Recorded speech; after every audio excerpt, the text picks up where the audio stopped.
Ang mahiwagang syudad. Nawala na ng pag-asa si Melchor na matalo ang kanilang mga kalaban sa dami ng mga ito. Nag-iisa na lamang siya. Naubos nang bombahin ang kanyang mga kasamahang sundalo na mga rebelding grupo.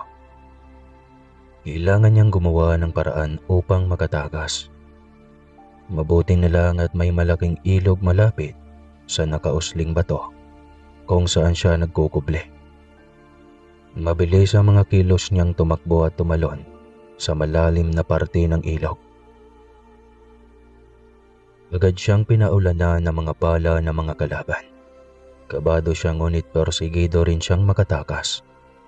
Hindi dapat ito ang dahilan ng kanyang pagkamatay.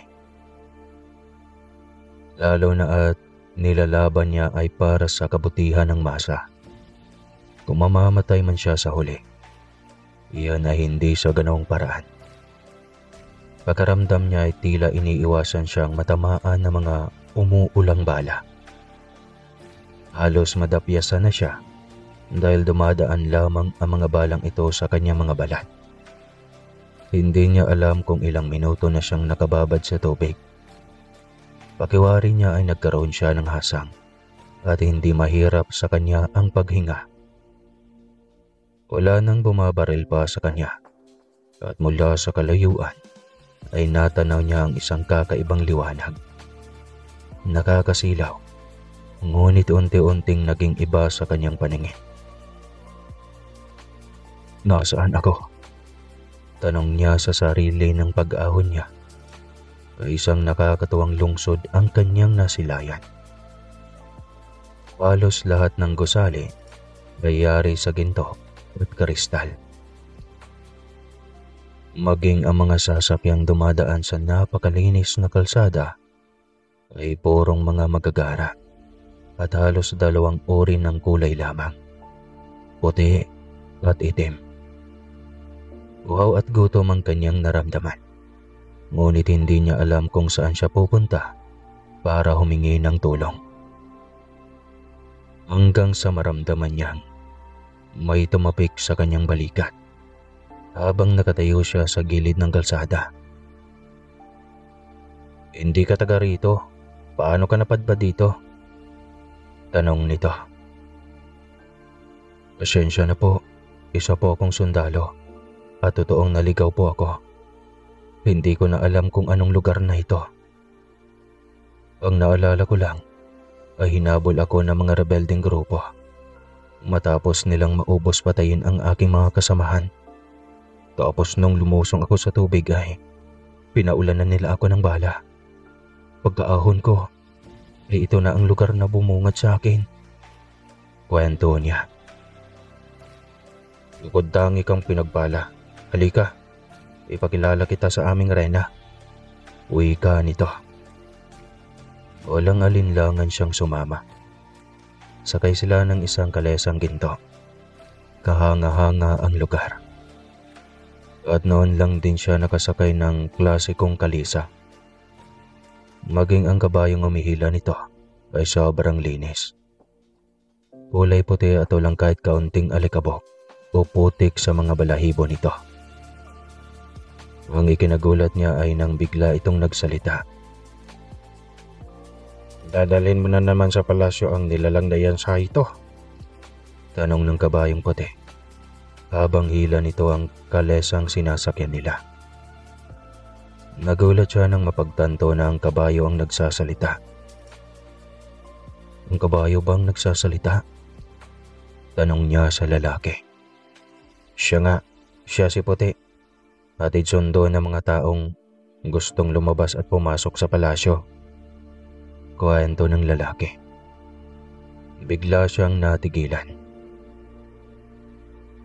Tunay ngang mahiwagang syudad ang kanyang napasok. Hindi niya alam kung anong nilalang ang mga nakasalamuhan niya. Ngunit tiyak niyang mabait ang mga ito. Lalo na si Saito na siyang nagpasya na dalhin siya sa palasyo upang ipakilala sa reyna. Gusto niyang tanungin kung tanggap rin ng hari ang katulad niyang panauhin. Ngunit nag-aalangan siyang magtanong.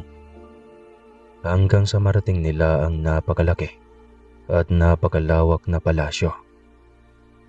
Ang daming tore sa buong kaharian at lahat ng mga pundasyon ay gawa sa ginto at kristal. Sa malawak na gate ay 6 na kawal ang nakabantay sa labas. Malayo pa lang ay sa kanila na ang tingin ng mga ito. "Sino yung kasama mo sa ito? Mortal na naman. Ang dami nang nakakaalam sa ating mundo. Hindi nyo dapat pinagkakatiwalaan ang mga gaya nila," wika ng isang kawal. Subalit nanganganib ang kanyang buhay. Isa siya sa mga matatawag na kabalyero ng kanilang mundo. Kaya dapat sa kanila ay tinutulungan. Alam niyong mabuti ang hari. Tiyak na ganito rin ang gagawin niya sakaling siya ang makatagpo ng ganitong nilalang. Paliwanag ni Saito. "Siya, ipasok niyo niya siya. Mamaya ay may kalaban pang nakamasid sa paligid," wika ng isa sa mga kawal. "Maraming salamat," sagot ni Saito. Nang binuksan ang gate, ay mabilis sa mga hakbang ni Puti papasok sa loob ng kaharian. Agad silang bumaba pagdating sa garahe ng mga karawahe. Nagpapasalamat sila kay Puti at agad na dumiretso sa trono ng hari. Malayo pa lang ay sa kanila na ang tingin ng hari at ng reyna. Kalmado ang mga itong nakatitig sa kanila. "Magandang araw, mahal na Reyna Edina at Haring Roldan. Kasama ko ngayon ang isang mortal. Nasagip ko siyang nanghihina sa bukana ng syudad. Hinahabol ng mga rebelde ng kanilang mundo," kwento ni Saito. "Anong pangalan mo?" tanong ng hari. "Melchor po, mahal na hari." "Mapagkatiwalaan kaya kita sakaling makabalik ka sa inyong mundo?" tanong ng hari. "Maaari niyo po akong pagkatiwalaan, mahal na hari. Wala akong intensyon na makarating sa inyong mundo. Ang aking tungkulin ay pangalagaan ang aming bayan laban sa mga puganting rebelde. Namumugad sila sa mga lupain ng mga kawawang mamamayan. Halos hirap mairaos ang pang-araw-araw na pamumuhay. Natatakot pa sa kanilang presensya," litanya ni Melchor. "Manatili ka muna dito hanggat gusto mo. Magpahinga ka at aasahan mong may gantimpala kang matatanggap sa iyong pag-uwi." "Talaga po, mahal na Reyna. Maraming salamat po." "Walang anuman. Sana lang ay magiging tahimik na rin ang inyong mundo. Dito sa amin ay katulad din sa inyo. Magulo. Ang daming hindi makontento. Ang daming inggit," wika naman ng hari. "May giyera din po ba dito, mahal na hari?" tanong ni Melchor. "Maraming giyera at labanan dito. Higit na mas magulo ang aming mundo at higit na mas marami ang mga immortal kaysa sa katulad niyong mortal." "Pero makapangyarihan ang mga immortal. Hindi kagaya namin na minsan isang bala lang ay tumba agad." "Sa katulad naming immortal, maraming kahinaan ang katulad namin. At pwedeng talunin ang katulad niyo dahil malapit kayo sa may makapangyarihan." "Paano natatakot nga kaming mga tao sa mga katulad niyo?" "Mas natatakot kami sa inyo. Isang tawag niyo lang sa taas, talsik agad kami. Bukod kayong pinagpalang mga mortal," paliwanag ng hari. Naintindihan agad niya ang sinabi nito. Maraming beses niyang naranasan na tila ba sinasakal siya ng kung anong itim na elemento. At kapag tinatawag niya ang pangalan ng Panginoon, ay unti-unting bumabalik ang kanyang lakas. Ngayon ay mas napatunayan pa niya ang kwento na ang mga ito ay hulog mula sa kalangitan. Isinumpa ang buong angkan at ngayon nagpangkat-pangkat at naglalaban-laban. Sa pananatili niya sa kaharian ay nasaksihan niya ang laban ng bawat elemento. paramihan ng nasasakupan at palakasan ng pwersa at depensa. Nang araw na iyon ay hiniling ni Melchor na tumulong sa kaharian. Nalabanan ang mga nagbabadyang sakupin ang kaharian, pinamumunuan ni Haring Roldan at Reyna Edina. Ang bukal sa iyong kalooban ay tatanawin naming isang malaking utang na loob ito sa iyo, Melchor. Saad ng hari. Nako, walang anuman mahal na hari. Malaking bagay na itinago niyo ako dito sa inyong kaharian. Naging ligtas ang aking buhay mula sa kamay ng mga rebelde nang dahil din sa inyo. Sagot din ni Melchor. Nasa kanyang gilid nakasukbit pa rin ang kanyang kalibre 45. Iyon ang ginamit niyang depensa laban sa napakaraming elementong nasa harapan ng gate. Walang ganoon sa mga sandata ng mga elemento. May hawak ang mga ito mga baril, subalit tila laser ang dating na mga iyon. Walang putok at tanging nakakakuryenteng liwanag na mas malaki ng kaunti sa sinulit. Talsikan at kanya-kanyang takas ang mga nilalang nang marinig ang putok ng baril. Nang pagtanto ni Melchor na takot sa kanyang baril ang mga ito, ay hinabol niya ang mga nilalang at pinaulanan ng putok. Pinasakay siya ni Puti, ang kanyang kilalang engkantong kabayo. Ito ang naging katuwang niya sa labanan. Hindi niya inasahan na makarating siya sa lugar na iyon upang makipaglaban pa rin. Nang makalayo na ang mga kalaban, ay nagpasya na siyang bumalik sa kaharian. Nang biglang may marinig siyang iyak. Nagmamakawa ito at humihingi ng tulong. Agad nila iyong hinanap. Natagpuan nila itong nakagapo sa isang puno. Anong nangyayari sa iyo? Saan kaharian ka nang galing? Anong niputi sa isang diwata? Isa akong prinsesa ng kahariang Hidrona. Nais akong kuhanin ng hari ng mga Solfero. Mabuti na lang at tila may naghahabol sa kanila. Nagmamadali silang makatakas, kung kaya't iniwan nila ako dito na nakagapo sa ilalim ng punong agar. Maliwanag ng diwata. Nagmadaling bumaba ng kabayo si Melchor. Pagkatapos ay kinalaga ng prinsesa upang malaya itong makabalik kung saan kaharian man ito galing. Salamat sa iyo, Ginoo. Utang ko sa iyo ang aking buhay. Huwag mo nang isipin pa ang mga bagay na iyon. Kahit sinong nilalang, kapag may nakitang may nangangailangan ng tulong, ay tiyak na hindi mag-aalinlangan na tulungan. Mag-ingat ka na lang lagi, prinsesa. Prinsesa Peronia, iyon ang aking pangalan. Pinagagal akong makilala ka, mahal na prinsesa. Ako po si Melchor, isang sundalo. Ngumiti lamang ang prinsesa habang matiim na nakatitig sa kanya. Napangiti rin siya dito. Nawa ay paunlakan mo ang aking imbitasyon, wika ng prinsesa. Para saan po, kamahalan? Bilang pasasalamat sana sa iyo, Melchor, sa pagligtas mo sa aking buhay. Kapag malaman ito ng aking ama at ina, tiyak na pararangalan ka nila. Naku po, kamahalan. Hindi na po kailangan. Masaya akong nakakatulong sa inyo, lalo na sa iyo.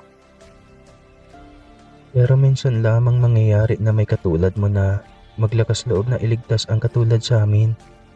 Kaya sana mapaunlakan mo ang aking imbitasyon. Walang magawa sa Melchor kundi sumama dito. Napakabait rin naman ito. Napakaganda ng prinsesa, nakakabighani. Kung pwede nga lang siyang umibig sa mga kagaya nito.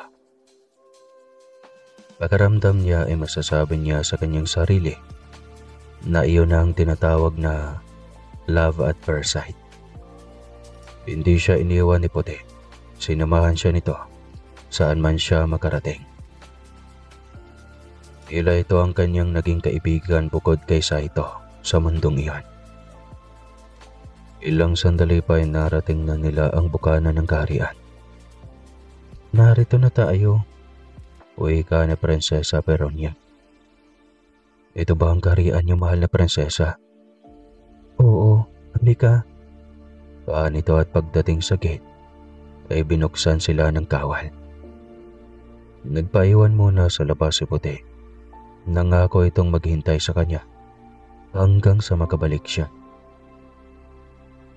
Dating sa harap ng hari at reyna ay nagtanong agad ang mga ito kung sino ang kasama ng prinsesa.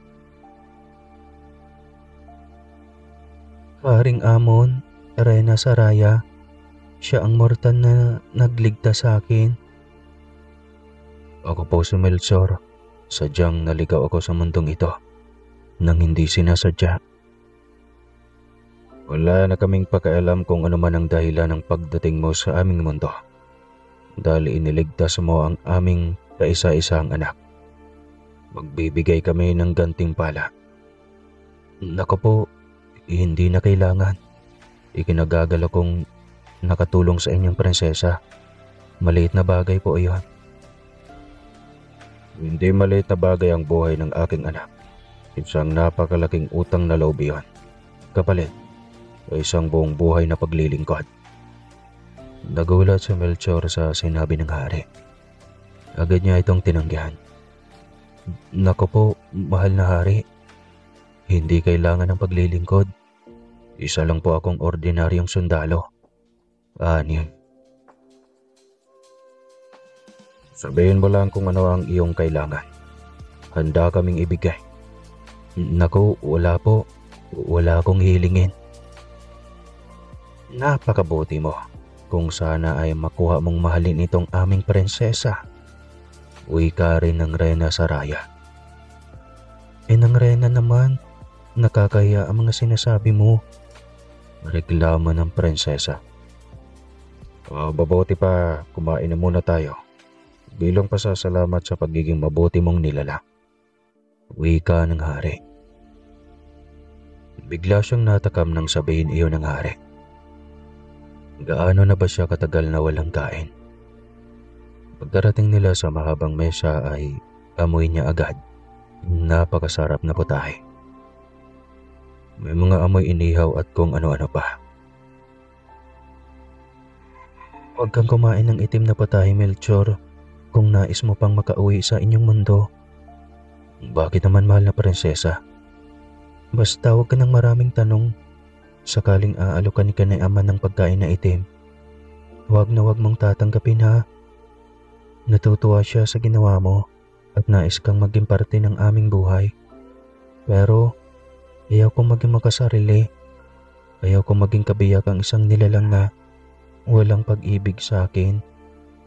Wika ng prinsesa. Napahanga si Melchor sa kabaitan ng prinsesa. Napagtanto niyang kahit elemento ay may mabuting kalooban, may mabuting puso, na tulad lang din sila sa mga tao. Kaya mas nagkaroon siya ng interes na kilalanin pa ang mga katulad nitong elemento. Matapos kumain na hindi pa siya pinayagan na umalis agad. Nakipag-usap sa kanya ang hari at may binigay itong mga alahas sa kanya. Purong gintong kwintas na may diamanting palawit. May singsing at pulseras. May isang supot ni Judas na inaabot nito. Kasing laki ng bulsa. Bumubusilak at nagliliwanag. Nang silipin niya ito, ay nalula ang kanyang mga mata. Puno ito ng mga diamante. Mahal na hari, ang dami nito. Anya, kulang pa yan sa buhay na niligtas mo, Melchor. Kung papayag kang maikasal sa aking anak na prinsesa, sana ay yun na lang. Uwi ka ng hari. Ngunit biglang pinutol ito ni Prinsesa Peronia. Ama, pakiusap. Huwag mo akong ipagpilitan sa mga estranghero. Angil ng prinsesa. Ang sinasabi mong estranghero ay taong nagligtas ng iyong buhay. Ngunit ama, hindi ako inibig ng taong iyan. Magkaiba ang aming mundo. Magkaiba ang aming katauhan. Kaya huwag mong ipilit ang bagay na hindi dapat. Saad ng prinsesa. Walang imik si Melchor hanggang sa binigyan na siya ng hari ng pahintulot na umalis na. Bit-bit ang bigay nitong yaman. Palaging bukas ang aming kaharian. Sakaling gusto mong dumalaw o mamasyal. Itong singsing na ito, lagi mo itong isuot.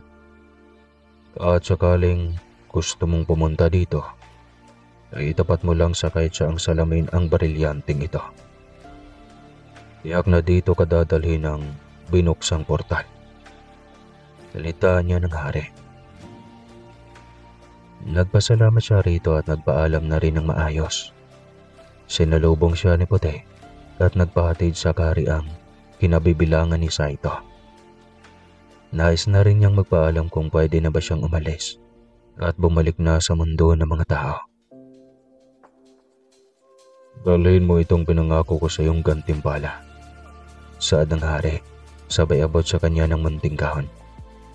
Nang buksan niya iyon ay nagliwanag ito sa mga kumikinang na diamante at mga ginto. Ang dami po nito, mahal na hari. Salamat po sa pagpapalang ito. Hindi ko malilimutang minsan ay dinala ako sa isang mahiwagang mundo at may nakilalang mga hari. Isa ka rin sa mabuting taong naligaw sa aming mundo. Kaya nararapat lang na parangalan ka. Salamat po uli, mahal na hari. Sagot niya rito. Pagkatapos ay pinatawid na siya sa mundo ng mga mortal. Ngunit sa isang masukal na kagubatan siya napunta. Pagbaba niya sa kabundukang iyan, ay may nakasalubong siyang mag-asawang matanda. Lola, isa po akong sundalo. Anong parte na po ba itong ng Mindanao? Tanong niya. Napakunot ng noo ang mag-asawa. Anong Mindanao po, sir? Nasa Negros po tayo. Sagot ng matandang lalaki. Nagulat siya at hindi nakasagot agad. Hindi niya alam kung binibiro ba siya ng mag-asawa. Ngunit sa huli ay tinanong niya sa mga ito kung saan ang hempila ng bus. Magalang ulit ang mga itong itinuro ang daan. Naglakad siya sa nasabing direksyon at napagtanto niyang may kalayuan iyan. Napagtanto din niyang hindi pamilyar ang lugar. Kaya sa utak niya ay malamang nagsasabi ng totoo ang mag-asawa. Medyo may kalayuan nga bago niya narating ang kalsada. Umara agad siya ng habal-habal at nagbatid sa pinakamalapit na terminal bus. Napagtanto niyang nasa Negros nga siya at wala sa nais niyang marating ang signboard ng mga nakaparadang mga bus. Muli na naman siyang naghanap ng motor upang masakyan patungong airport at doon ay bumili siya ng ticket na patungong Mindanao. Hindi man niya maipaliwanag at hirap mang ikwento kung paano siya nakarating sa lugar na iyon. Gayunpaman ay malaki ang pasasalamat niyang nakauwi pa rin siya sa kanilang bahay. Gulat na gulat ang kanyang ama at ina nang makita siyang buhay. Pedreng, minumulto tayo ni Melchor. Gulat na sambit ng kanyang ina pagbukas nito ng pinto. 10:00 ng gabi na iyon. Huwag ka nga magbiro ng ganyan, Lele. Hindi pa nga tayo nakahumas sa sakit. Bibiroon mo pa ako ng ganyan. Anong pinagsasabi mo, nanay? Tanong ni Melchor. Ay naku, Ginoo, patawarin mo ko, Melchor. Mamaya pa ka na. Pupunta ako bukas sa sementeryo. Ipagsisindi kita ng kandila. Nanginginig ang mga kamay na wika ni Aling Lele. Patingin, Lele, para kang baliw eh. Saad ni Mang Pedreng. Ngunit nang makita nito ang nakatayong imahe ni Melchor sa harapan nila, ay nagulat din ito. Melchor, Hirap ka bang makatawid sa kabilang buhay? Dahil sa nangyari sa'yo anak, halos hindi na makilala ang mukha mo dahil nagkalasog-lasog sa bomba ang iyong katawan. Umiiyak na wika ni Mang Pedreng. Nay, tay, buhay po ako. Hindi po ako patay. Wika niya. Sabay hakbang papalapit sa mga ito. Ngunit hindi pa rin siya pinapaniwalaan ng kanyang mga magulang. Kinuha niya ang kanyang alporas na pangsundalo at inilabas ang kahon ng ginto at ng sopot ni Judas na puno ng mga diamanting nagniningning sa dilim. Ito nay, tay, bigay ito sa akin ng mga hari ng engkanto. Kung saan ako napadpad noon pagkatapos ng madugong labanan ng gabing iyon. Naku anak, napakaraming kayamanan yan. Pero ano ito? Pedreng, gulatin mo ako. Sampalin mo ako. Nang magising na ako sa panaginip kong ito. Wika ni Aling Lili. Itinulak ito ng Mang Pedreng. Kaya nahulog ito sa hagdan. Ngunit maagap namang sumalo sa Melchor sa ina. Kaya sa balikat lamang niya ito bumagsak. Diyos ko, wag mo na akong multuhin pa anak. Patawarin mo na lang ako dahil hindi ko nagamit sa mabuti ang sahod na pinapadala mo. Pangako, hindi na ako magsusugal kasi wala din naman na akong pangsugal. Mahabang litanya ng ginang habang umiiyak at kumakapit sa kanyang balikat. Nay, hindi ka makakapit sa aking balikat. Kung patay na ako, tumayo ka na at umayos.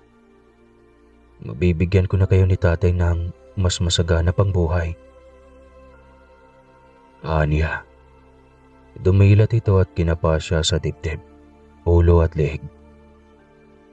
Pagkatapos ay inamoy-amoy. Amoy kalabaw nga. Ikaw nga ang anak kong sundalo. Anito. Kita mo tong sinanay, kinutsa pa ako. Reklamo niya. Pumasok na sila sa loob at napayakap ng mahigpit ang kanyang ama sa kanya. Erika, Monica, Lorena, Zoraida, ang dami naman. Nandito ang inyong kuya. Buhay na buhay. Mga anak, buhay ang kuya Melchor nyo. Sigaw nito. Agad na nagtakbuhan ang kanyang mga kapatid at yumakap sa kanya. Kuya Melchor, akala namin wala ka na. Akala namin hindi ka na namin makikitang muli. Umiiyak na wika ni Erika. Hindi ko rin nakalaing makakabalik pa ako ng buhay mga kapatid ko. Siguro ay dahil hindi ko pa natupad ang pangako ko sa inyo. Ang mapagtapos ko kayo sa pangarap niyong mga kurso. Sagot niya. Buntis po ako Kuya Melchor. Patawarin niyo po ako. Umiiyak na wika na Lorena. Hindi siya nakapagsalita agad. Dismayado siya sa kanyang nalaman.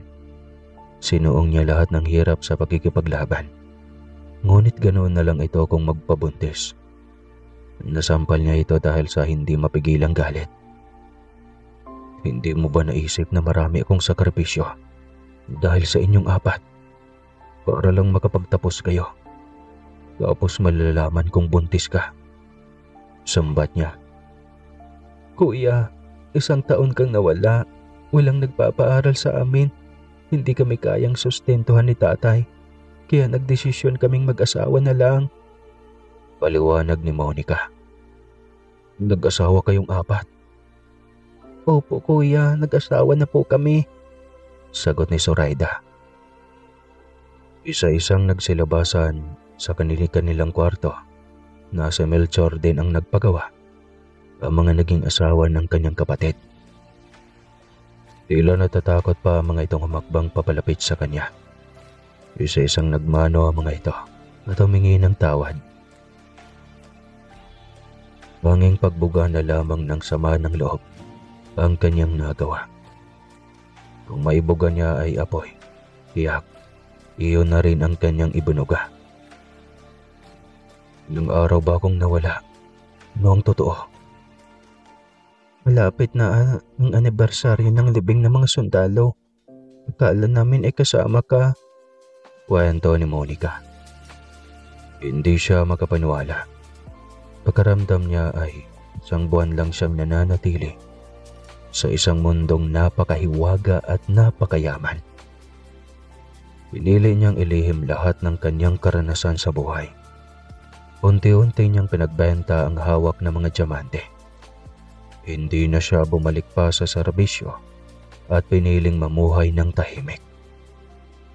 Matapos mabilhan isa-isa ang kanyang mga kapatid ng sariling bahay at mga lupa ng mga ito at mabigyan ng puhunan para sa hanap buhay, ay tinupad niya ang pangako niya noon sa kanyang kababata.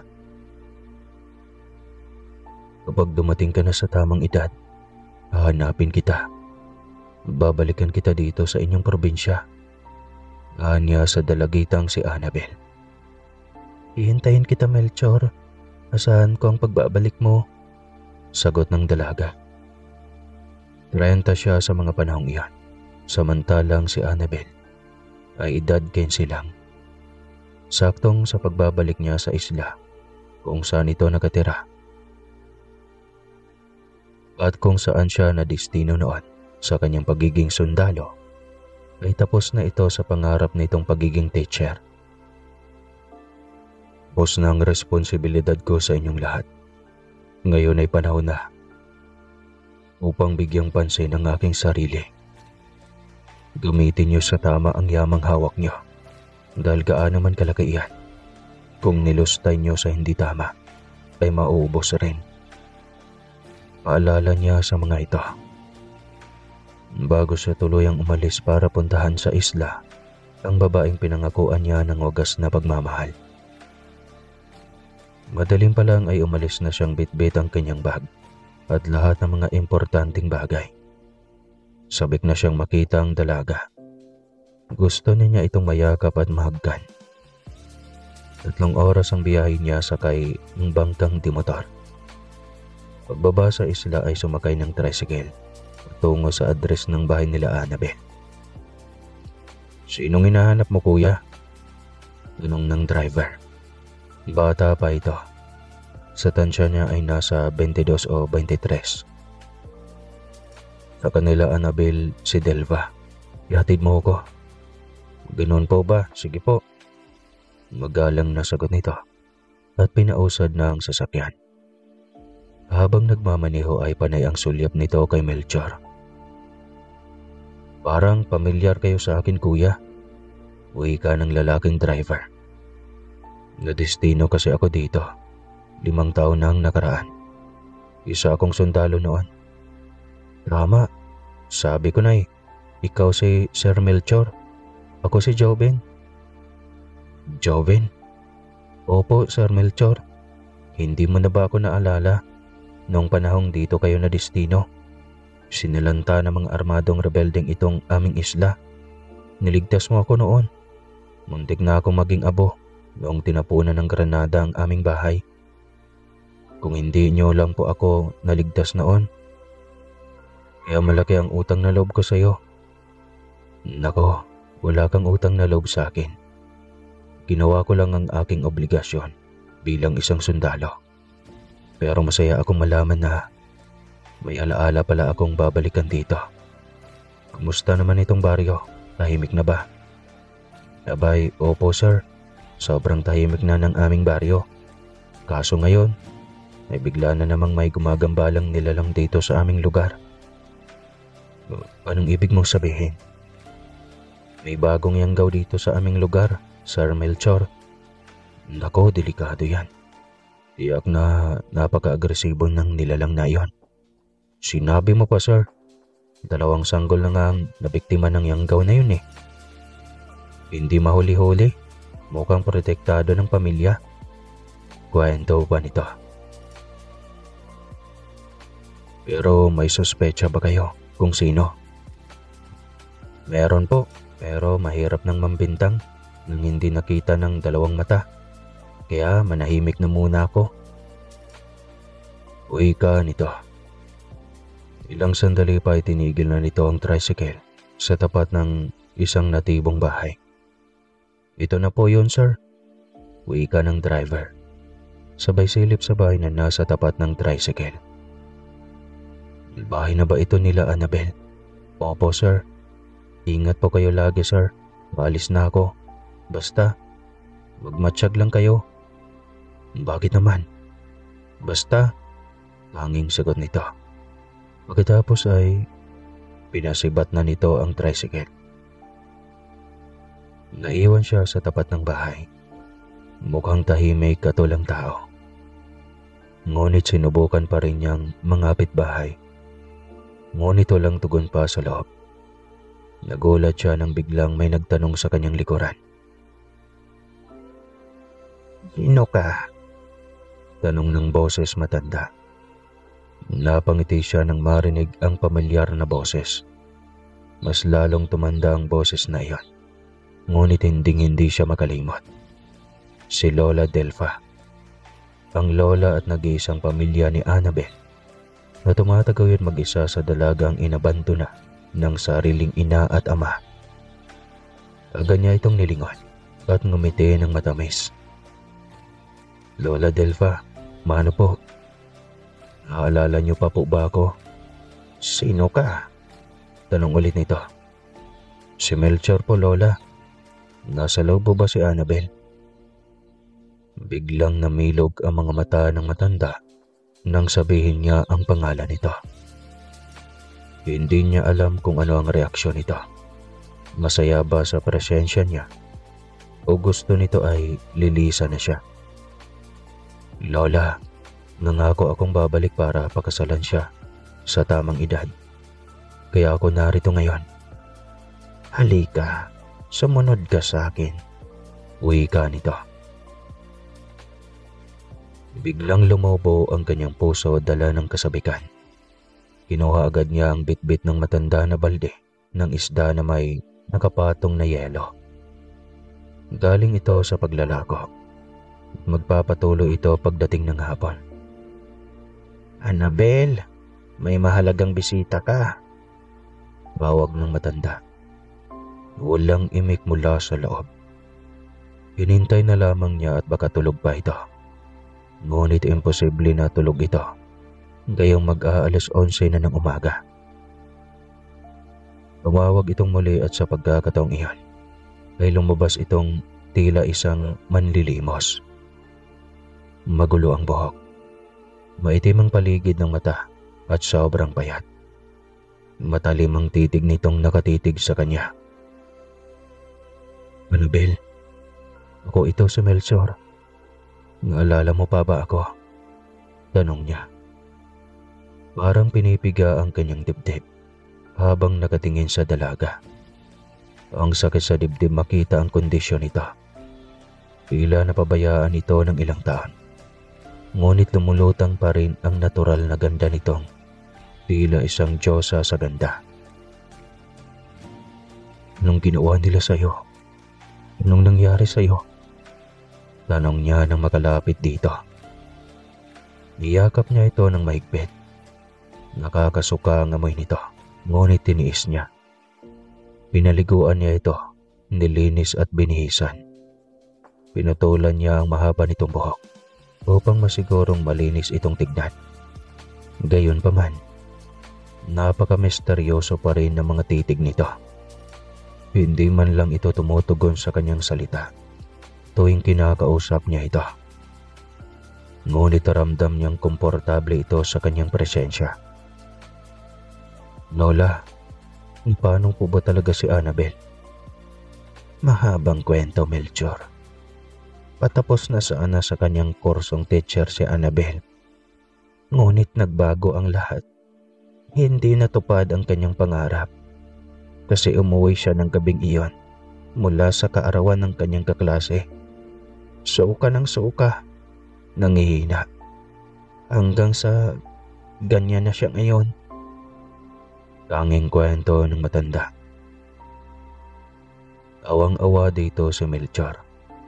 Kung sana napaaga ang kanyang pabalik sa kanyang pangako, hindi siya naaabot sa puntong ganoon. Gayunpaman ay nakahanda siyang samahan si Annabel. Toto pa rin niya ang kanyang pangakong kasal dito. dahil sa kanyang atensyon ay unti-unting bumalik ang ngiti sa mukha ng dalaga. Ngunit bakas pa rin ang lungkot sa mga mata nito. Kinausap niya ang lola nito tungkol sa kasal. Simula noon ay narinig na niyang nagsasalita na ang dalaga. "Annabel, totoo bang nagsasalita ka na?" Gulat na tanong niya. Naluha itong niyakap siya. "Akala ko hindi mo na ako babalikan pa, Melchor," sambit nito habang umiiyak. "Pinangako ko iyon dahil mahal kita. Ikaw ang kukumpleto ng buhay ko, Annabel." Niya habang yakap ito. Inasikaso nila ang kasal. Simpleng kasalan sa harap ng huwes. Gusto man niyang bigyan ng bonggang kasalan ito, ay ayaw nito. Dahil natatakot ito sa maraming tao. Hindi niya alam kung ano ang nasa likod ng lahat ng takot sa puso nito. Ngunit handa siyang sumuporta at umintindi hanggang sa tuluyan itong makarecover. Naging matagumpay ang kanilang kasal. Nagsama sila bilang legal na mag-asawa. Ganoon pa rin, napaka-misteryosa ng kilos ng kanyang asawa. Minsan pa ay nakagisnan niya ito sa hating gabi, nawala sa kanyang tabi. Minsan ay naaabutan niya ito sa labas ng bakuran. Balisa at nanlilisik ang mga mata na hindi maintindihan. "Mahal, huwag ka sabing lumabas kapag gabi na. Mamaya may masasamang loob, wadi ko at maghahasa ka pa." Saway niya rito. Ngunit mistula itong walang narinig. Hanggang sa lumipas ang ilang buwan. Nagising si Melchor dahil sa pagsusuka ng kanyang asawa sa madaling araw. "Annabel, bakit?" tanong niya. "Buntis na yata ako, Melchor," sambit nito. Biglang lumiwanag ang kanyang mukha. Ito ang matagal na niyang pangarap. Ang magkaroon ng anak na kukumpleto sa kanila bilang isang pamilya. Mas lalo niyang inalagaan si Annabel. Mas lalong minahal at mas lalong pinapakita ang halaga nito sa bawat araw. "Mahal, halika na. Kailangan mo nang mag-ehersisyo." "Ayoko muna, mahal. Inaantok pa ako." "Ano ka ba? Masakit na ang sikat ng araw mamaya. Tsaka hindi pwedeng hindi ka mag-ehersisyo. Kawawa ang baby natin sa loob. Baka ma-overdue." Niya. Wala itong magawa kundi ang bumangon upang maglakad-lakad. Nililibang niya ito habang naglalakad upang hindi tamarin. Habang naglalakad, ay bulungan ang kanilang mga nakakasalubong. Nakakainsulto ang paraan ng pagtitig ng mga ito. Ngunit hindi na niya ginawang intindihin pa. Hanggang sa dumating ang araw na nagle-labor na ang kanyang asawa. Ranta niya itong isinugod sa sentro ng isla. Halos maiyak na siya sa nerbyos habang naghihintay sa labas ng marinig niya ang iyak ng sanggol. Ay biglang guminhawa ang kanyang loob. Sabik na siyang makapasok sa loob upang makita ang kanyang mag-ina. Nang tawagin siya ng midwife at patakbo siyang pumasok, halos hindi na nakaapak sa sahig ang kanyang mga paa. "Dahan-dahan, sir. Hindi naman masyadong halata na sabik kang makita ang iyong anak," wika ng isang midwife. "Ganyan talaga kapag panganay na anak, ibang kasabikan," nakangiting wika pa ng isa. Niyakap agad niya ang asawa at hinagkan. Napawi ang kanyang pangamba na makita itong masigla at masaya sa kanilang anak. "Mama at papa na tayo, Melchor." Nito. "Oo, mahal. Mama at papa na tayo," sagot niya. Sobrang pag-aalaga niya sa kanyang mag-ina. Siyang nagpupuyat sa kanyang anak upang masigurong maayos ang tulog ng kanyang asawa. Lagi din niyang sinisiguro na busog ito upang malayo sa binat at sakit. "Melchor naman, mamaya na. Katitimpla mo lang ng gatas. Tignan mo naman oh, ang taba-taba ko na. Reklamo ng kanyang asawa. Wala naman akong pakialam kung mataba ka asawa ko. Ang mahalaga ay healthy ka. Huwag kang mag-alala. Mamahalin pa rin kita. Kahit hindi ka na sexy. Hindi naman yan ang habol ko eh.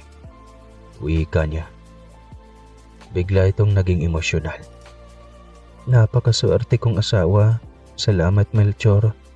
Hindi ka labas sa kalaing totohanin mo pa rin ang iyong ipinangako noon. Sana ganito lagi tayo. Sana hindi na tayo maghihiwalay pa. Annabel, hindi tayo maghihiwalay. Pangako yan. Ayoko matulad sa akin ng ating anak Melchor.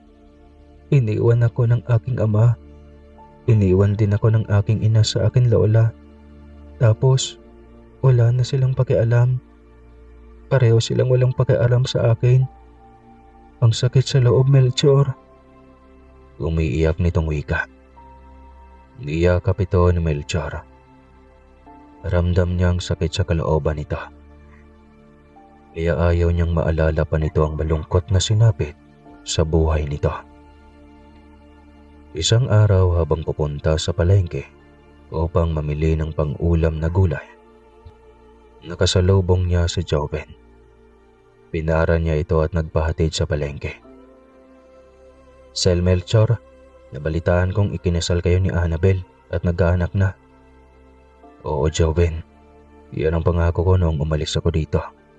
Ang magpakasal kami at bumuo ng pamilya. Talagang mahal mo si Annabel ano sir? Oo, sobra. Siya lang ang babaeng gusto ko makasama habang buhay. Mag-ingat ka lang Sir Melchor. Lagi mong bantayan ang inyong anak, lalo pa at bagong silang. Lagi ko namang iniingatan ang anak ko. Mas lalo niyo pong bantayan. Pasalamatan mo ako sa huli kapag nalaman mo na ang lahat ng lihim. Anong ibig mong sabihin, Joven? Mas mainam na ikaw mismo ang makadiscover, sir. Nang sa ganun ay hindi mo sasabihin na ito ay panghuhusga. O ika nito. Tinigil na rin ito ang tricycle sa tapat ng palengke. Hindi na siya nakapagtanong pa dahil umalis na rin ito. Hindi na tuloy siya nakapag-isip ng mabuti dahil sa sinabi ng binatang driver ng tricycle. Hanggang sa makauwi siya ay nananatiling magulo ang kanyang isip. Ngunit habang dumadaan ang mga araw, ay unti-unti niyang nakalimutan ang lahat ng mga babala sa kanya. Ating gabi at kabilugan ng buwan. Medyo napuyat si Melchor sa kanyang araw-gabing pagpupuyat. Kaya ng gabing iyon ay nakaidlip siya sa tabi ng sanggol na noon ay mag-iisang buwan pa lamang. Ramdam niya ang iyak nito, ngunit hindi siya magising dahil marahil sa sobrang puyat niya. Hanggang sa marinig niya ang sigaw ni Lola Delfa. Tila ba nagulat ito at nininerbiyos. Tsaka lang unti-unting nagising ang kanyang diwa. Sa gulat ay diretso niyang naimulat ang kanyang mga mata. Ganoon na lamang ang gulat niya nang makitang puno ng dugo ang mukha at dibdib ni Annabel. Wala ng ulo ang sanggol. Nakakadiri at nakakaawa itong tignan. Nanginginig sa galit ang buong katawan ni Melchor. Hindi pumasok sa isip niya na mangyayari ang ganoong bagay. Annabel, anong ginawa mo? Tanong niya. Patawarin mo ko, Melchor. Hindi ko napigil ang aking sarili.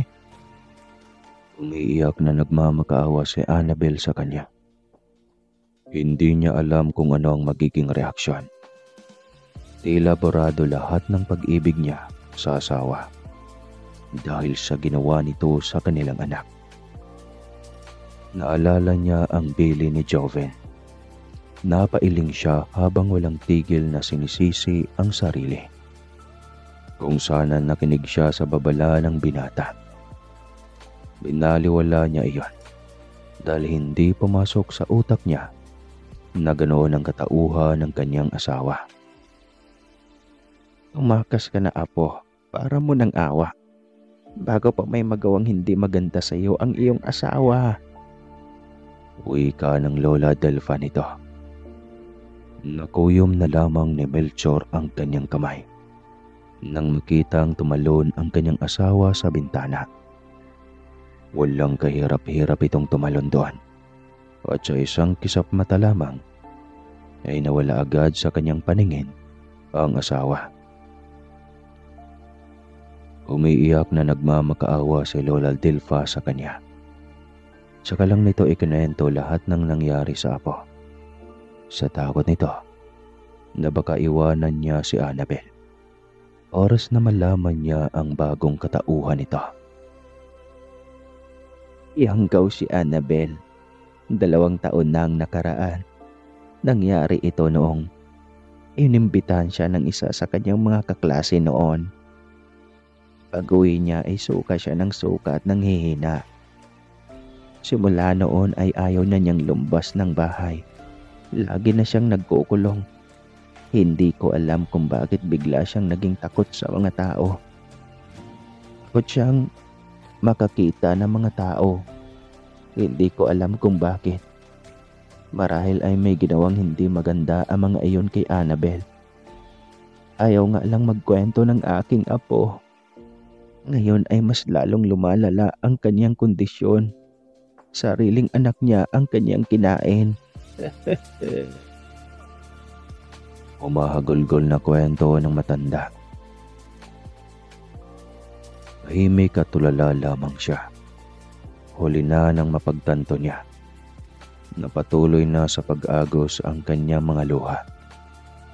Nanginginig ang kanyang mga kamay habang unti-unting hinahawakan ang wasak na katawan ng kanyang anak.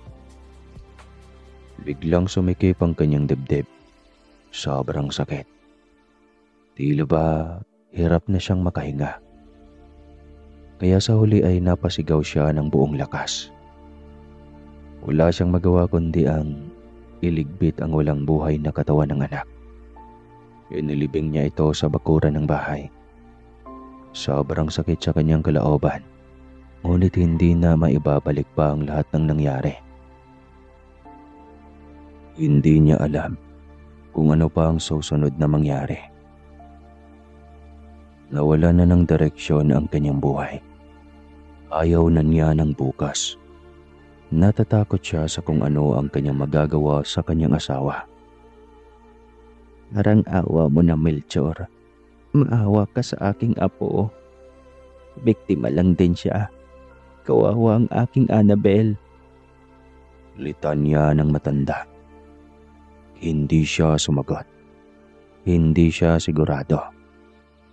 Gayunpaman, alam niya sa kanyang puso na mahal niya si Annabel, ang kanyang asawa. Ngunit nakakamuhi ang ginawa nito. Kinabukasan, nakatunganga siya sa bintana. Naghihintay sa pagdating ng kanyang asawa.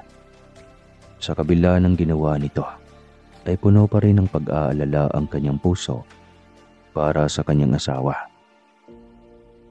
Mahal niya ito at hindi madaling mawala iyon. Kaya hati ang kanyang puso. Magulo ang kanyang utak. Magagalit ba siya o maaawa sa kalagayan ng asawa? Biglang napukaw ang kanyang diwa nang tawagin siya ni Lola Delfa. Melchor, magkape ka muna. Wala akong gana, Lola Delfa. Kaninang hating gabi kapag gising, Melchor, kailangang mainitan man lang iyang tiyan mo.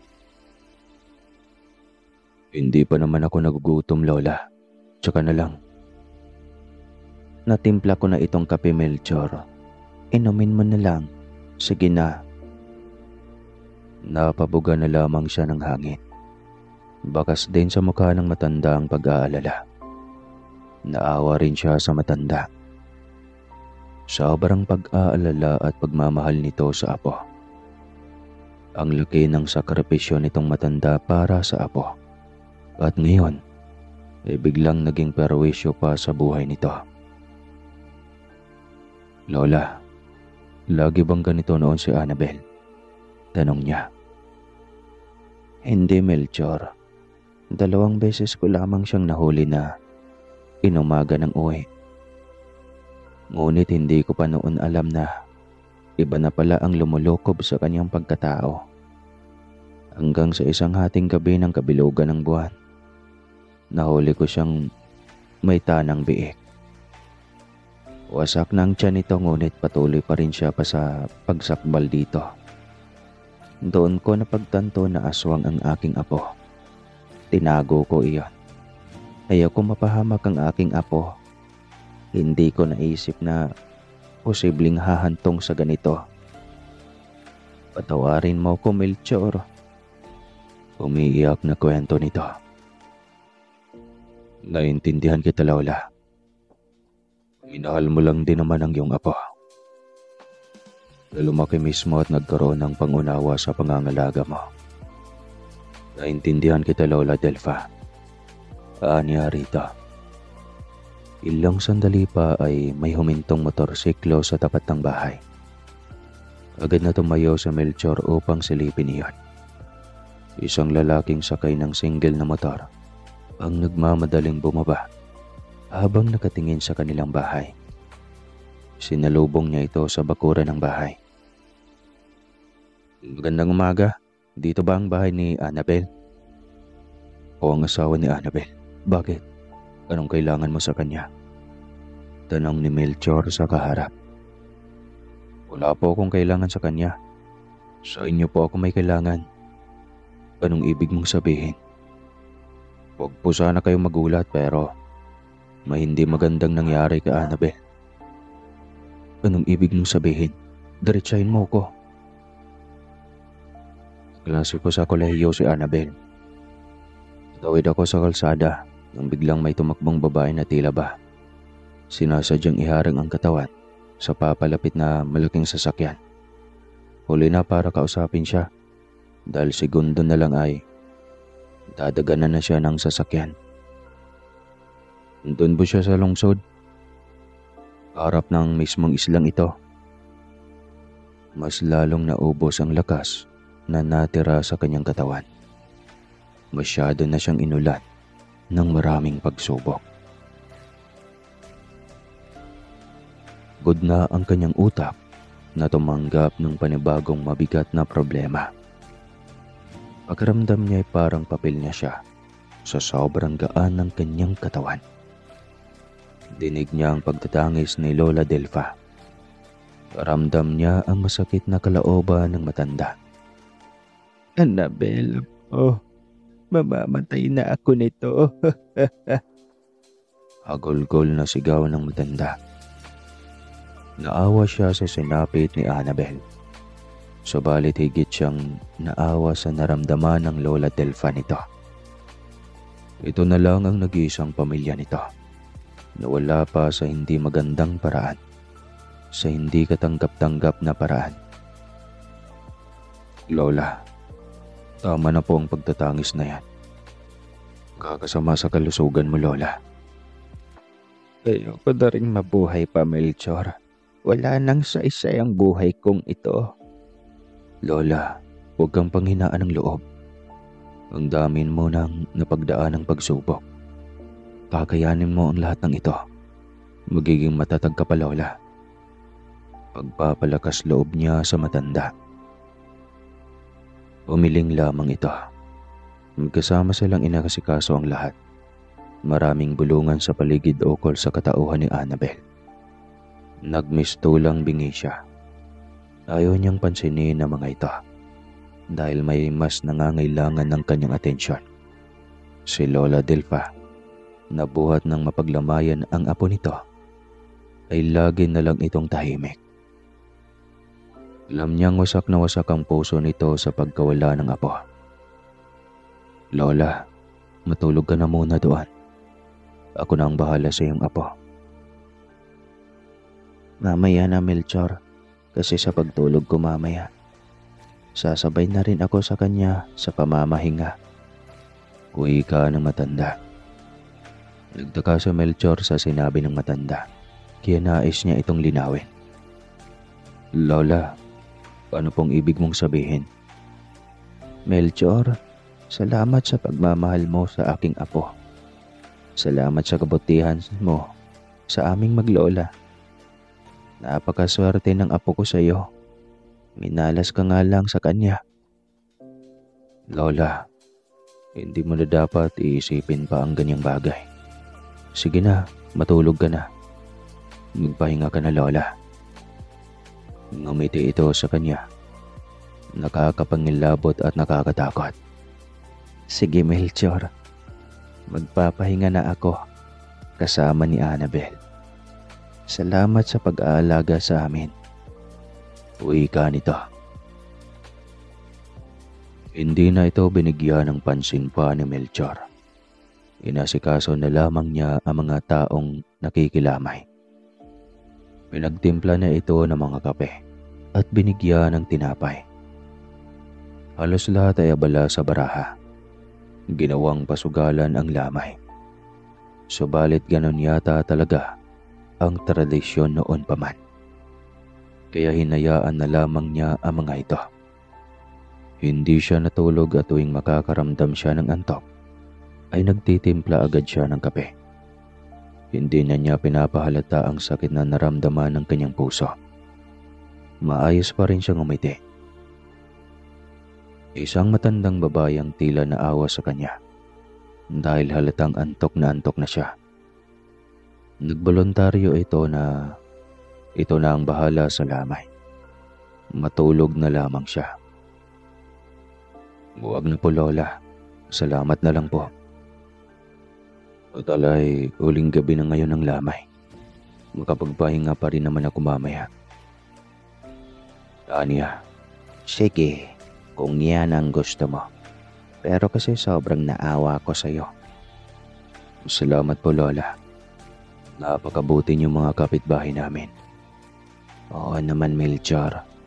Sino pa nga ba ang dapat na magtutulungan? Wika nito. At nagpaalam na upang sumali sa mga larong baraha. Matyaga siyang nakaupo sa gilid ng kabaong ng asawa. Tulala pa rin at halos hindi makapaniwala sa bilis ng pagbabago ng kanyang buhay. Gigising siya isang umaga na tila isang panaginip lang ang lahat ng mga magagandang nangyari sa kanyang buhay. Kinabukasan ay muling nagboluntaryo ang mga kapitbahay na magluto ng agahan. Sa pagod ng kanyang katawan at isipan, ay hindi niya nagawang tumanggi pa. Nagpapasalamat siya sa mga ito, sa mga tulong na inaalok na mga ito sa kanya. Matapos magsaing at magluto ng ulam, ay inilok na siya ng mga ito para mag-almusal. Ngunit una niyang naisip si Lola Delfa. Gusto niya ito ang maunang magagahan kaysa sa kanya, kaya ginising muna niya ito. Ngunit laking pagtataka niya nang tila hindi na ito gumagalaw pa. Hindi ito sumasagot sa tawag niya. Nang kapain niya ang pulso at dibdib nito, ay napagtanto niyang wala na itong buhay. Ranta niyang tinawag ang kanyang mga kapitbahay na naroon upang humingi ng tulong. Nailing na lamang siya sa sobrang saklap ng buhay na sinapit niya sa isla. Hindi ganito ang kanyang pinapangarap na buhay sa isla. Napakagandang larawan ang ginuhit niya sa kanyang alaala. Subalit taliwas iyon sa lahat ng totoong kaganapan ng kanyang buhay. Anong sakit? Anong kamalasan ng buhay ang meron siya? Pinilibing si Annabel. Ngunit ang lola nito ay nasa punerarya. Sinimulang imbalsamahin. Hindi niya alam kung saan huhugot ng lakas. Lahat ng mga taong binigyan niya ng espesyal na pagmamahal ay nawala. Sumpa ba iyon sa kanyang katauhan? Parang gusto na rin niyang mawala. Parang gusto na rin niyang sumunod sa kanyang magina. Hindi na yata siya makakalampas pa sa kasakitang tinatamasa niya ngayon. Karamdam niya ay habang buhay niya iyong dadalhin. Makalipas ang ilang araw ay ipanalibing na din niya si Lola Tilpa. Hindi niya alam kung saan siya pupunta upang hanapin ang sarili. Hindi niya alam kung saan siya magtatago upang makalimutan na niya nang tuluyan ang bangungot sa kanyang buhay. Bigla siyang napatitig sa singsing na nasa kanyang kamay. Matagal na panahon na, ilang taon na rin ang nakaraan.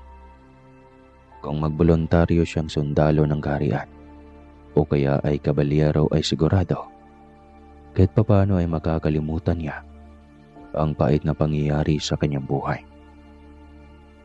Kung sana hindi niya binalak pa, siguradong hindi niya dadanasin ang ganoong sakit. Ngunit sadyang lahat ng mga pangyayari sa buhay ay hindi base sa pinapangarap o inaasam ng iyong utak. Nakadepende lahat sa Panginoon. Nalingon niya ang salamin na nasa kanyang likuran. Sabay lapit dito. Tinapat niya sa salamin ang kanyang daliring may singsing na bigay ng hari noon. Ilang saglit pa ay biglang nagliwanag ang kanyang harapan. Tila may makapal na usok na may refleksyon ng kumikinang na mga batong brilyante. Sinubukan niyang hawakan ito. Ngunit bigla na lamang siyang hinigop ng isang napakalakas na enerhiya mula sa loob nito. Ilang sandali pa ay nakahiga na siya sa sahig ng harapan ng trono ng Haring Amon at Reyna Saraya. "Sinong panghas ito?" tanong ng Reyna. Napatitig si Haring Hamon sa palasingsingan ng estranghero. Noon ay nakilala niya ito. "Tama, natatandaan na kita, Melchor." Sambit ng hari. Biglang natahimik ang Reyna. Naalala rin ito ang mahalagang panauhin na nagligtas sa kanilang kaisa-isang anak. "Ang tagal mong hindi nagparamdam, iho," sambit ng Reyna. "Paumanhin po, mahal na Reyna. Napakahabang kasaysayan. Ngunit narito ako upang hilingin na kung maaari ay manatili mo na ako dito sa inyong mundo." "Oo naman, Melchor. Walang problema." Mabilis na sagot ni Haring Amon. Napangiti siya sa tuwa. Walang nagbago sa maganda at mainit na pagkikitungo ng mga elementong ito sa kanya.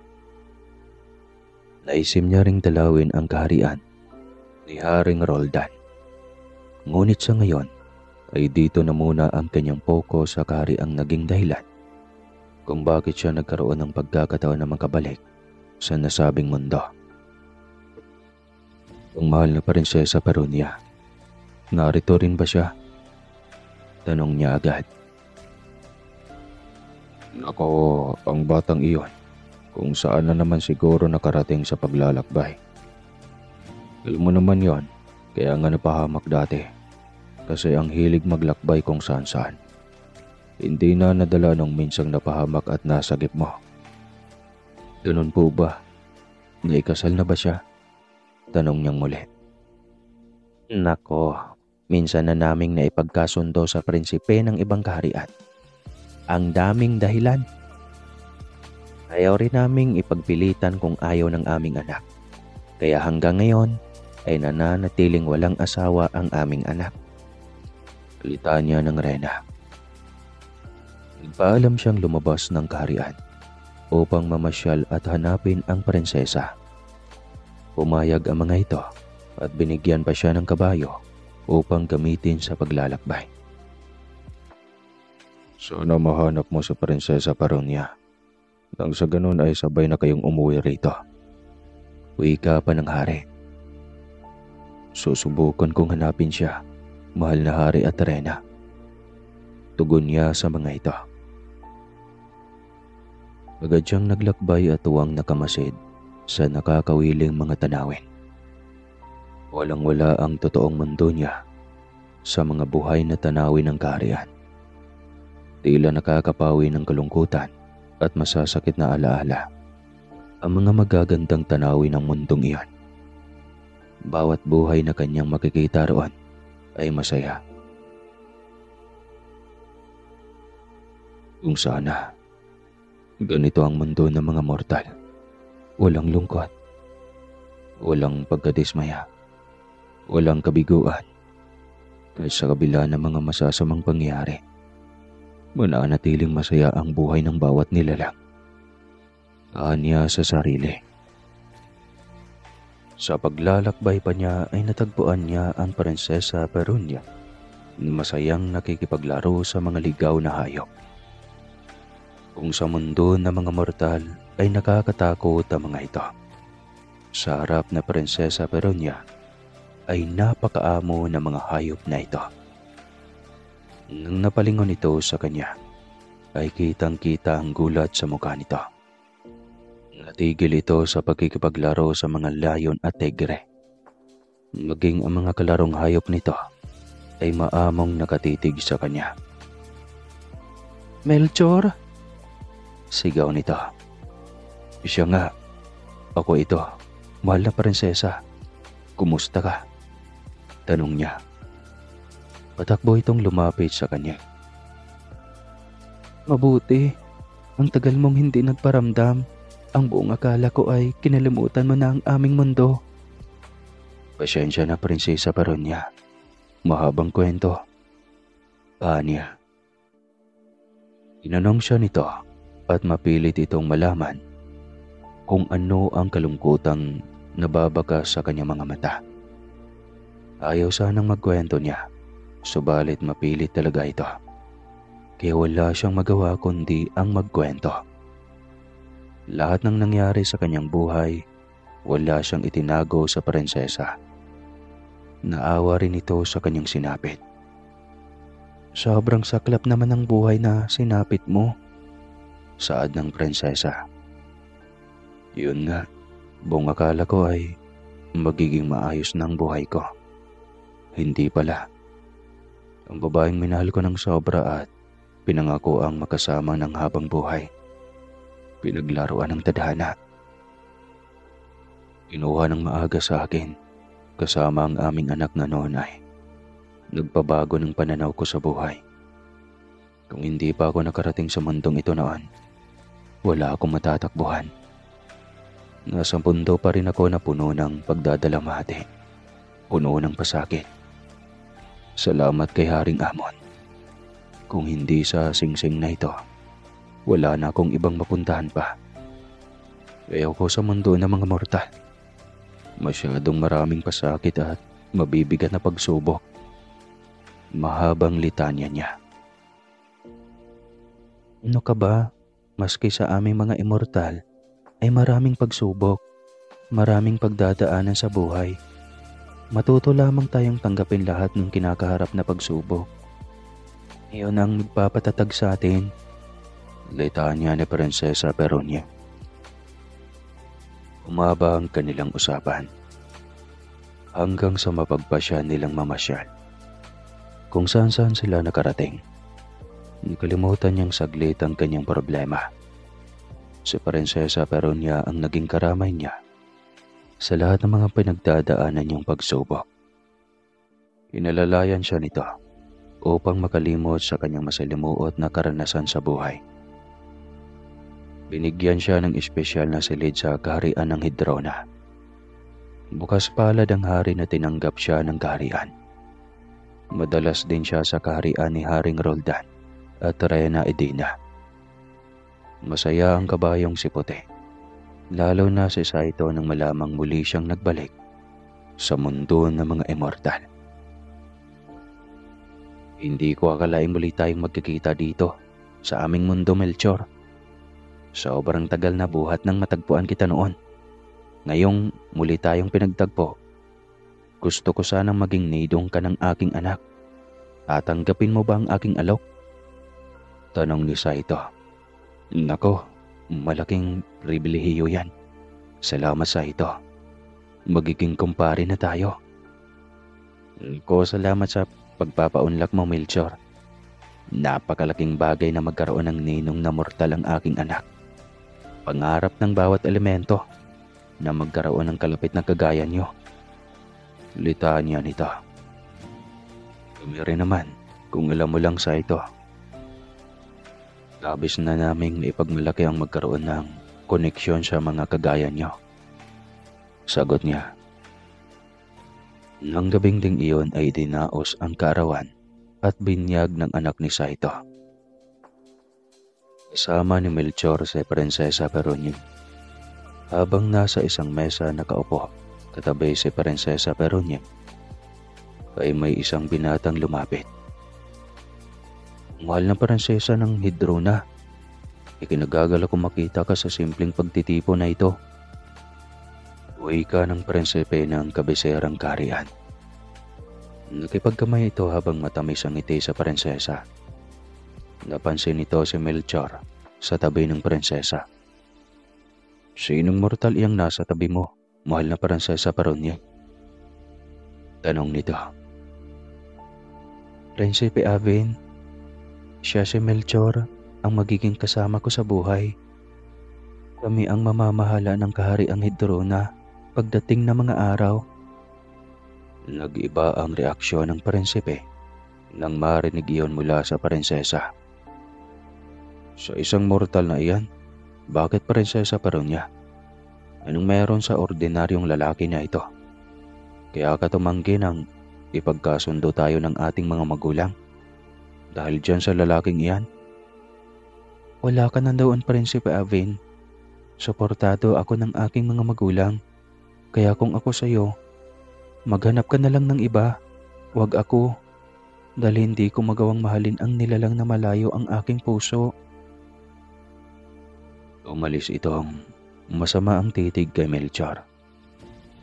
Ngunit bago pa naisip ng prinsipe ang pang-aatake na ito, ay dinipensahan na ito na Prinsesa Peronia. Ginamitan na nito ng proteksyon ng binata. Kaya mas lalong lihim na nagalit ang prinsipe nang makitang normal pa rin ang kilos ni Melchor. Nang mawala na ito ng tuluyan sa kanilang paningin, ay tsaka lang kinausap ni Prinsesa Peronia si Melchor. Pasensya na Melchor. Kailangan ko lang magsinungaling upang hindi na ako kukulitin pa ni Prinsipe Avin. Masyadong nahumaling sa akin ng lalaking iyon.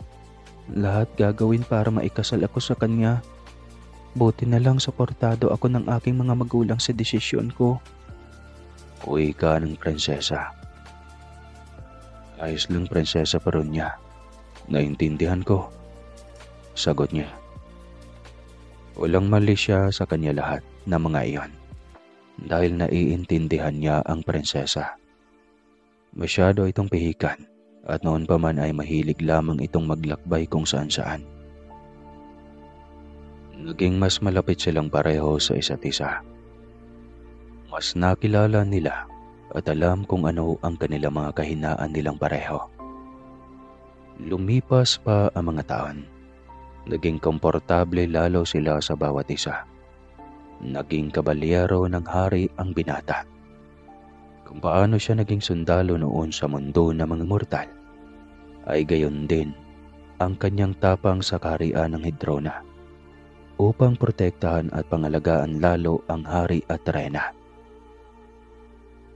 Nang maging mahina ang hari ay hiniling nito kay Prinsesa Peronia nang maghanap na ng mapapangasawa.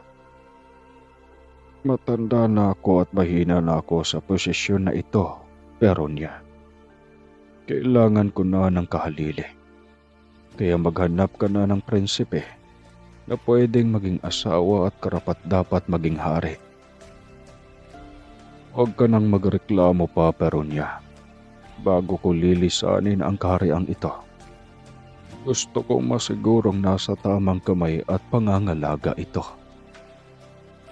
litanya ng hari. Maraming beses na tinatanggihan ni Prinsesa Perunia ang ama. Ngunit sa pagkakataong ito, ay napagtanto nito na seryoso ang ama at naisip pa rin niyang tumatanda na nga ang ama. Kaya kailangan na niyang sundin ito. Lumabas siyang malungkot. Walang prinsipe na bumihag sa kanyang pihikang puso. Kaya ang hirap magdesisyon, lalo na at kaligayahan niya ang nakataya dito. Prinsesa Perunia, bakit parang karga mo ang langit? Tanong ni Melchor nang makasalubong ang prinsesa. Kunento ng prinsesa lahat ng pinag-usapan nila ng amang hari nito. Biglang nalungkot si Melchor. Parang hindi niya kayang makita ang prinsesa na ikakasal na. Handa ka na ba talagang mag-asawa? Tanong ni Melchor. Hindi pa, ngunit kailangan kasi matanda na ang ama. May napili ka na bang prinsipe? Wala pa. Malungkot ang himig nito. Kung ako na lang kaya? Napatitig ang prinsesa sa kanya. Tila ang lalim ng titig nito sa kanya. Tagos hanggang sa kanyang kaluluwa. Pasensya na, Prinsesa Perunia. Hindi ko yata kasi maatim na makita kang ikakasal sa iba. Masasaktan ako. Pranggang wika niya rito. Biglang nagliwanag ang mukha ng prinsesa. Alam mo, Melchor, mukhang pareho tayo ng nararamdaman.